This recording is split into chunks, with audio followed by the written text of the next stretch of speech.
I grew up reading my grandmother's Jean Stratton Porter nature books, and that's what I always wanted to do. I have my baby books that my mom kept, and there are drawings in there, so I think I was born with a pencil in my hand.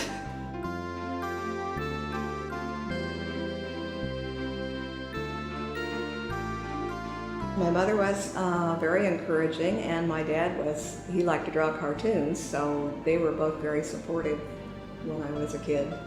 They always supplied me with crayons and drawing paper and whatever I needed. My dad was a great outdoorsman, sportsman, and we would go fishing and camping and such, and occasionally I would trade a sketch or a painting for lodging or a meal or something. And I had this whole idea that I was going to be a gypsy painter at that age, make my living going from town to town.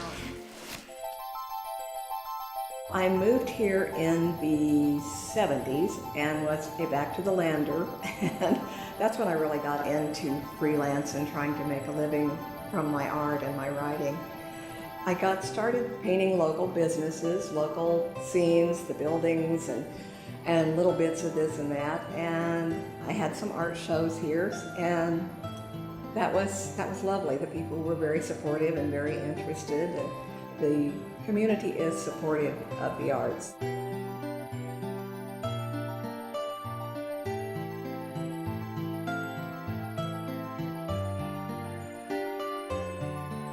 Watercolor is my first love, and it always will be, I think. It's always a challenge, and it teaches me as I go along, and it also surprises me because quite often it doesn't do what I thought it was going to. Working from life is response. It's immediate, and it is interesting, and it's a challenge. If you're working from a photograph, someone else has already solved all the problems for you. The lighting and the composition, and if there's too much contrast between the light and the shadow, then you're going to lose a lot of the detail which you can see with your naked eye. So I like being able to do that in person. Cathy turned decades of experience into a vast collection of magazine articles and illustrations, and 35 books about natural history and sketching techniques. She even embraced technology and teaches self-directed art workshops online, featuring quick sketching, ink and wash, watercolor pencil, and journaling.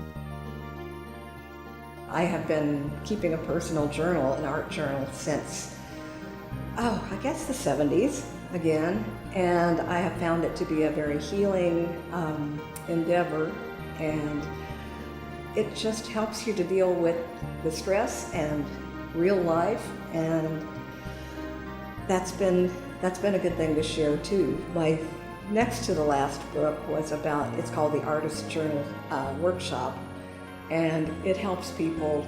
I've had lots and lots of response from it. It's helped people to appreciate their own lives, their day-to-day life, not just the big vista or the once-in-a-lifetime trip, but every day.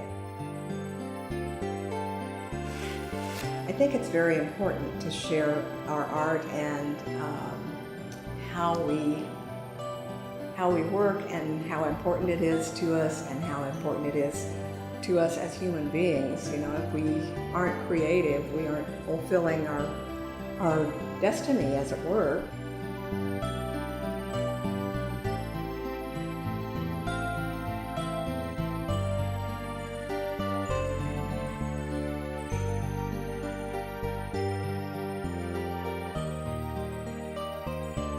It's a way to respond to your life and express the beauty and to capture the moment. I think it's more responsive than any other art form, for me. Established in 1888, the Elms Hotel and Spa continues as an exemplar of high standard and hospitality today. Celebrities of all notoriety and fame have stayed at the hotel. Al Capone, Pretty Boy Floyd, and Bugsy Moran allegedly threw illegal gambling and bathtub gin parties there. And even President Harry S. Truman found respite on election night 1948. After taking the waters, he retired to his room and learned he had beaten Dewey for his second term.